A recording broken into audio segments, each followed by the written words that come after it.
factory and the starport already placed on this expansion.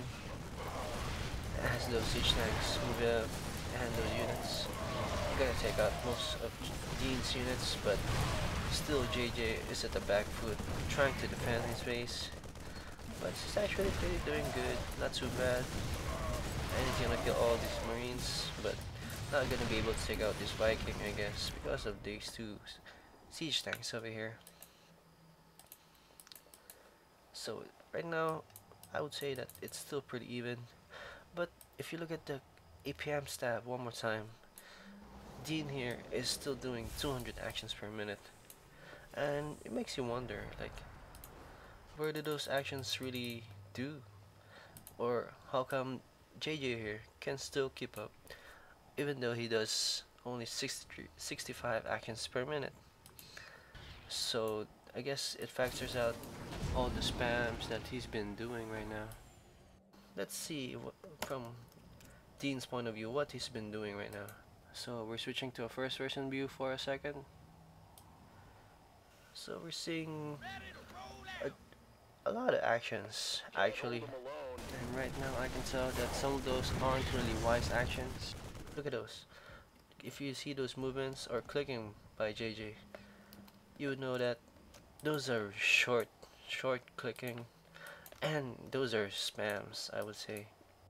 He's just spamming around the map, just clicking, right clicking to just one destination, and I would say that's not a good way to spend your actions or to spend your time on, because you can just easily do that with just one click. I mean, you don't have to make things so complicated, you know? So yeah, don't waste your actions, or don't make wasteful actions, I should say. As the siege tanks trying to take out some of Dean's units from afar. You can't really get close enough to attack the siege units because they are siege and they'll just get destroyed if they move out. But this JJ siege tank is gonna destroy one siege tank, and he might even just kill out this one if Dean is not smart enough to move out. That's two more siege tanks coming in for JJ. So it's a total of 5 siege tanks right now for JJ. And this medevac is doing pretty smart idea, landing one marine near to a siege tank, so it would be attacking those siege tanks. So this is pretty smart, trying to get those siege tanks kill each other one by one. See a scan going down for here for JJ. He knows what's up and he's gonna try to move back, and he's going for maybe a drop from behind. I don't know what's gonna happen, but I think actually I do know what's gonna happen. He's gonna go for a drop to Dean's base, and I think he should be able to load up this one more medevac with siege tanks, at least 2 siege tanks hopefully, before he makes us drop. As we see 4 more Vikings by Dean here, which is really not gonna do that much against this land army, because Dean, remember, JJ here doesn't really make banshees anymore. He stopped and tech switch, but Dean here overcompensated, and he actually landed those Vikings on top of the mineral line, which is really not smart, and he lost a bunch of Vikings there.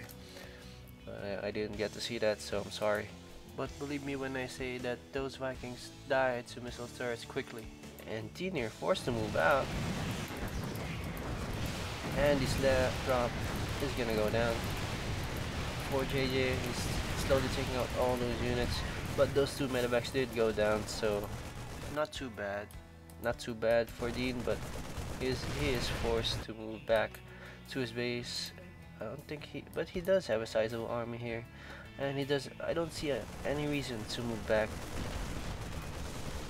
And these marines and siege tanks units really are doing a lot of damage to the units, to the buildings of Dean, and it should be a pretty upsetting loss for Dean right now. As a scan goes down here for JJ, checking the unit composition of Dean, as he tries to move out also with his size very big army, I would say.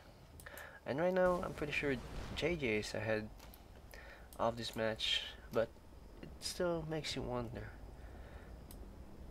Like, Dean has 200, an average of 200 actions per minute, as to JJ's 74 actions per minute, which is, I have to say, very good, and really just shows that the speed of your finger doesn't really mean much if you're not really using your actions efficiently. As we see for Dean here, which is might be the reason, or maybe there's a reason actually, for this match being pretty spam loaded, well, at least for Dean's side, because I watch a lot of Day 9 dailies, and he said one time, if you wanna practice your actions per minute or to increase your APM, you should just randomly click on units and just make some SCVs or something, and don't mind if you win or lose. Just practice, click on the units, and he said that through time, everyone's gonna grow out of it, and it's just gonna have an easier time when it's really up above the units or above the league, or at least out of the practice league, I would say.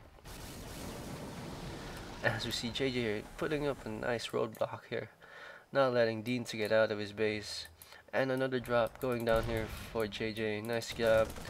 And those two Vikings can't really do much for that, as those two Marines are right there, but he could really take those out. I'm not sure why he's not landing them. Maybe he's too afraid that these big units composition of JJ is gonna move out too. As we see an expansion going down here for Dean. Well, it's not really an expansion because he was forced to move his command center, or I mean, his orbital command to that area, because this area is gone, for him at least. And these starports are gonna go down to that one siege tank. And these guys are really scared to move in of that. I'm not really sure that's... Excuse me. I'm not really sure if you really need to be scared of one siege tank, because that's not really gonna do much damage for your units. But as we see a medevac here, I think it's gonna land two more siege tank, and it's gonna hurt Dean even more with this economy. And sieging up his units one more time. Dean here gonna try to land first before those Vikings, before those Marines come out, but it is not gonna be useful a lot because those Marines are out for Dean. And JJ here is doing a lot of damage. To Dean's base.